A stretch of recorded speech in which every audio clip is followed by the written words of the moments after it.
This is the BBN, and NFL season, football season is coming back in, and as always, football is king. NFL is the biggest sports product in America. Facts. Okay, so they have a situation where the Al Jazeera documentary had came out, and it was alleging that there were players in the NFL that used performance-enhancing drugs. Now, first of all, NFL was a sport where I'm not saying that they should legalize performance-enhancing drugs. I'm not saying that at all, but they need to have certain leeways to allow for these. Cause the sport is just so harsh. If you catch four guys using performance enhancing drugs, and that's the case here, they have four guys. They have four guys: James Harrison, Clay Matthews, Julius Peppers, Mike Neal. If you catch four guys, especially four guys of that caliber, like, don't forget, James Harrison's like 38 now, but 37, 38. But when he was younger, he was one of the best linebackers in the NFL. Like, that's not even a question. Then you got Clay Matthews, Julius Peppers. We both know about those guys. And we have Mike Neal. So you have basically some of the premier players in the NFL at one time or another that has been supposedly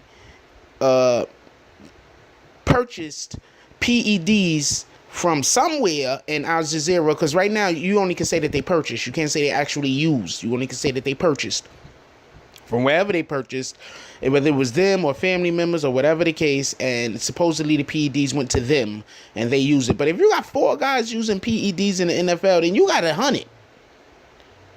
This is just not a sport where you're not going to get hurt and you're not going to get injured. This just isn't. This sport is based on making plays and doing athletic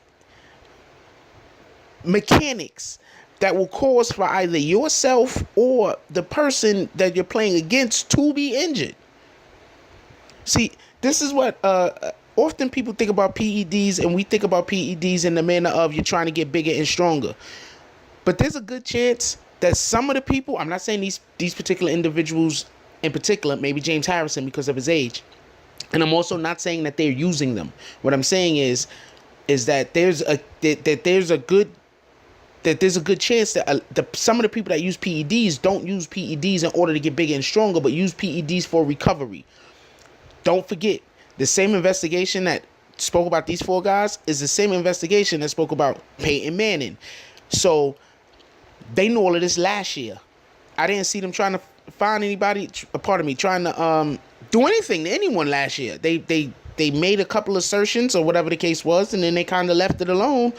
Peyton said he didn't do it. They didn't want to mess up Peyton's legacy. When you're as big as Peyton Manning is, that's like Michael Jordan territory. When there's a mark against you, there's a mark against the entire league. So it wasn't in the league's best interest to actually try to push an investigation while Peyton Manning was still in the league if he was going to be attached to whatever it is. He's not in the league no more. So now he's not really attached, but he is attached, but he's not really attached. So now they could do an investigation. And also, let's just make sure that this is understood. The NFL did not catch these individuals. News or filmmakers or whoever it is in Al Jazeera or across seas, whatever the case is the people that investigated, got the evidence, found whatever it is that they found out, and then shared it with the world. The NFL did not share none of this. So that says numerous things. But one of the things that it definitely does say is, if these gentlemen were using PEDs and the NFL did not catch them using PEDs, and the only reason why they got caught with the assumption that they even had PEDs to use was because of an outside source, there's a good chance that the NFL is actively looking the other way because they understand that these players need to be bigger and stronger in order to be able to put out the product that's going to grow their product. That's going to grow their... You really can't grow the viewership of the NFL no more in America, but you could grow it in other countries. In America, it's king.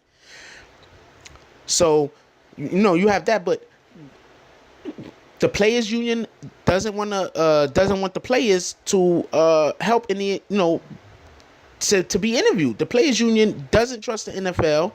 We shouldn't trust the NFL. You know, their investigations is what I'm saying. I'm not trying to say as a total, but you know, all of their investigations into whatever the hell they be looking into always comes back kind of like, I don't even have to mention like Deflategate. Like, did that really have to be like a 2-year thing? But it was. Did it really have to be? People are not trusting Roger Goodell. People do not trust Roger Goodell. That's just what it is. And the players union is telling these individuals to not make themselves accessible for an interview.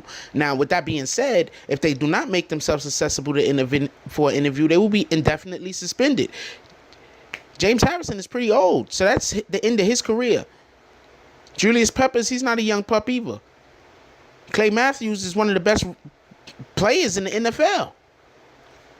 So, you know, there's really there's definitely, this is a story that that from what I see is going to really blow up and get a lot bigger. But also, just to add this, I see them not wanting to be interviewed because of, also, besides the fact that, you know, the NFL has not necessarily always been forthcoming and truthful, but I would look for them also not wanting to be interviewed because of the whole situation with the Roger Clemens, when he was interviewed by Congress and he just looked terrible up there. And just the rest of those guys just looked, everybody that got interviewed, Barry Bonds, all of them looked at just Sosa, act like he couldn't even speak English. Like, they all just looked terrible. So I'm pretty sure that, you know, athletes, there's lots of athletes out there that are extremely intelligent, but, you know, when you're not in a forum, like a situation in which where you're, you know, when you're dealing with lawyers and when you're dealing with being interviewed and when you're dealing with people asking you questions and you don't know exactly what the next question is going to be in order to prepare yourself to give the best answer, you might not want to be in one of these situations. But anyway, that's it, and I'll check you later.